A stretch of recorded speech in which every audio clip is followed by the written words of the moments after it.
নমঃ পার্বতী পতে হর হর মহাদেব। আমি স্বপ্না, আর আমি আজকে বৃহৎ শিব মহাপুরাণের ১বিংশ অধ্যায়ের নন্দিকেশ তীর্থ মাহাত্ম্যর আজকে চতুর্থ পাঠ, পঞ্চম এবং ষষ্ঠ পাঠ করতে চলেছি। তোমরা সকলে চলে এসো বৃহৎ শিব মহাপুরাণের মধুর বাণী শ্রবণ করতে। আজকের শ্লোকটি হলো: প্রণৈব নৈব মন্ত্রেণ পূজয়ে লিঙ্গ মূর্ধনি ধূপে দীপস্য তাম্বুলৈরা রাত্রিকবিধানত। আজকের শ্লোকটির অনুবাদ হলো: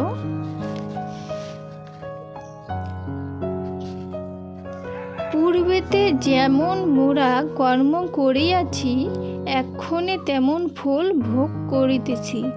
ইহার অধীনে মোরা রয়েছি যখন, যাহা ইচ্ছা করিতে পারেন এ ব্রাহ্মণ।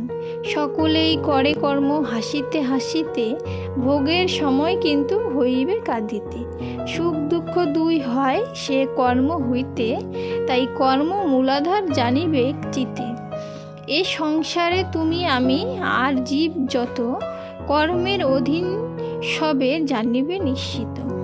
অতএব বৃথা মাতা শোক নাহি করো, পুত্রের বচনে গাভী কহে অতঃপর। জীব মাত্রে কর্মাধীন জানি যে নিশ্চিত, রোদন করিলে দুঃখ না হয় নিবৃত্ত। ইহা জানিয়াও মায়া শৃঙ্খলে এখন, বড় ক্লেশ পাইতেছি হইয়া বন্ধন। বৎস কহে, যদি মাতা জানেন এমন, তাহলে রোদন করিতেছ কি কারণ? রোদন করিতে আর উচিত না হয়, তবে দুঃখ পরিত্যাগ করো এ সময়। বৎসের বচনে গাভী কহিল তখন, বিপ্রের এমন দুঃখ হইবে যখন, কেবল তখন মম দুঃখ দূর হয়, অন্যথায় এই দুঃখ যাইবার নয়। পুত্রের ব্যথায় মাতা দুঃখ পায় কত, বিপ্রকে আগামী কল্য দেখাবো নিশ্চিত। আগামী প্রভাতে আমি সুযোগ বুঝিয়া, দ্বিজপুত্রে আঘাত করিব সিংহ দিয়া। সেই আঘাতের ফলে হইবে মরণ, এমন সংকল্প আমি করিনু এখন। গাভীর বচনে বৎস হইয়া দুঃখিত, কহিল এমন কার্য না হবে উচিত। পূর্বে মোরা যেই রূপ কার্য করিয়াছি, তাহারই ফল এবে ভোগ করিতেছি।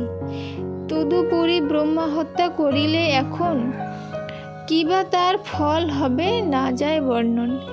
তাই মাতো মম বাক্য করহ শ্রবণ, বৃথা দ্বিজপুত্রে নাহি করহ নিধন।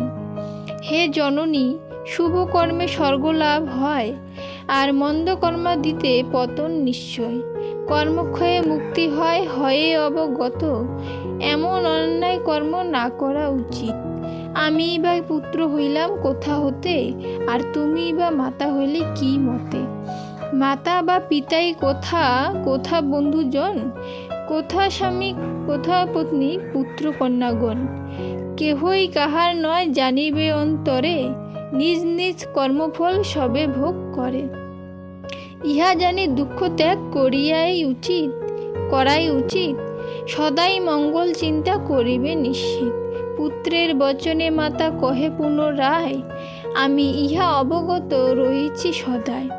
কিন্তু মায়া বলবতী চাই ছাড়িবারে, তথাপি আমারে মায়া ত্যাগ নাহি করে। হে পুত্র, তোমার ক্লেশ দেখি আমি যত, ততই আমার হৃদয়ে দুঃখ উপস্থিত। ব্রহ্মহত্যা পাপ না যে স্থানেতে হয়, তাহা আমি নিজ চোখে দেখেছি নিশ্চয়। আমি এই দ্বিজপুত্রে করিব নিধন, সেই পাপে অঙ্গ হবে অসিত বরণ। পাপ নষ্ট হলে পূর্ণ অঙ্গ হবে শ্বেত, সেসব লক্ষণ বৎস জানিবে নিশ্চিত। গাভীর বচনে বৎস দুঃখিত হইয়া, আর কিছু নাহি কহে রহে স্থির হইয়া। গাভী ও বৎসের এই কথোপকথন একান্তে সুবাদী বিপ্র করিল শ্রবণ, অতঃপর মনে মনে করিল চিন্তন। পরদিন কি হইবে করিব দর্শন, এই রূপে সে রজনী হইলে অতীত। প্রাতকালে গৃহস্বামী হলেন উত্থিত, দেখেন পথিকদ্বয় রয়েছে শয়নে, তবে তাহাদের ডাকিলেন সেই ক্ষণে। উটো হে পথিকদ্বয়, কাল যে অতীত, আপনার কার্য হেতু উঠিতে উচিত। ব্রাহ্মণ সুবাদী ছল করিয়া তখন গৃহস্বামী বিপ্রপ্রতি কহেন বচন। আমার ভিতর গাত্রে হইল ব্যথা বড়, তাই কিছুক্ষণ পরে হইব বাহির। এই রূপে ছল করি পথিক দুজন, সেই কালে শয্যা ছাড়ি না উঠে তখন। এদিকে পুত্রকে ডাকি কহে গৃহস্বামী, এক কার্যে স্থানান্তরে যাইতেছি আমি। অদ্য তুমি গো দহন কার্যাদি করিবে, গৃহেতে ফিরিতে মম বিলম্ব হইবে। এত কহি গৃহস্বামী গেলেন চলিয়া, তবে দ্বিজপুত্র আসে দোহন লাগিয়া। বৎসকে বন্ধন মুক্ত করি অতঃপর, গাভীর নিকটে লয়ে চলিল সত্বর। বৎসগাত্রে আঘাত করিয়া দ্বিজপুত্র, দোহন করিতে নত হইল যেই মাত্র। বৎসের আঘাতে গাভী ক্রুধা ও দুঃখিত, দ্বিজপুত্রে সিংহ দ্বারা করিল আঘাত।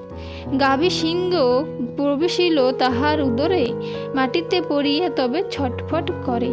গাভী দ্বিজপুত্রে মারে শুনি সর্বজন, সেই স্থানে তরাকরি করে আগমন। রক্তস্রোত বয়ে চলে উদর হইতে, দেখিয়া সকল লোক লাগিল কাঁদিতে। কেহ বৈদ্য আনিবারে করিল গমন, পাখার দ্বারায় কেহ করিল বেজন। কেহ তারে লয় কোলে মুখে দেয় জল, সকলের চেষ্টা কিন্তু হইল বিফল। আজকে বৃহত্তর শিবপুরাণের ১বিংশ অধ্যায়ের চতুর্থ, পঞ্চম এবং ষষ্ঠ পাঠ এখানেই সমাপ্ত হলো। আর 4টে পাঠ আছে, তো 4টে পাঠ এর পরের দিন পাঠ করলে ১বিংশ অধ্যায় সমাপ্ত হয়ে যাবে। তো আজকে এখানেই সমাপ্ত করছি। সকলে ভালো থাকবেন, ধন্যবাদ।